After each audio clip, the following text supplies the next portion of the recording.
C'est sur ce chemin, à quelques centaines de mètres seulement de la ferme de ses parents, que Didier disparaît une nuit de janvier 1994, après un entraînement de foot. Un de ses camarades qui le suit en voiture raconte. C'est arrivé ici que j'ai vu une voiture arrêtée qui était en haut de la côte. J'ai ralenti, je me suis dit oh c'est Didier et ça, il a dû s'arrêter. On ne le verra plus vivant. Alors pourquoi Didier s'est-il arrêté? Aurait-il été contraint de le faire? Un guet-apens? C'est la thèse aujourd'hui prise au sérieux par le pôle Cold Case de Nanterre, qui vient donc d'ouvrir une information judiciaire sur le chef d'enlèvement et de séquestration.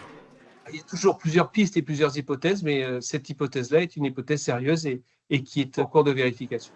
Pour en arriver à cette piste sérieuse, les enquêteurs ont multiplié les actes afin de revisiter un dossier vieux de 32 ans. Des auditions de témoins qui étaient des témoins nouveaux. Il y a également l'exploitation de scellés avec des expertises qui sont en cours et également des transports sur les lieux pour procéder aux vérifications et aux constatations qui sont des constatations classiques.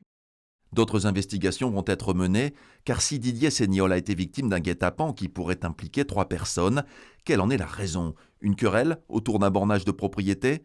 Pourquoi la voiture du jeune homme n'est réapparue que le lendemain devant la gare du village? Où est le corps?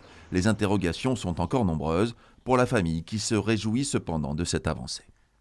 Cette disparition a détruit une famille parce que mon oncle, le papa de Didier est décédé et il n'a jamais su où était son fils. Et la maman attend depuis 32 ans. Elle est désespérée. Depuis 32 ans, c'est très long. Elle attend des nouvelles de son fils. Voilà.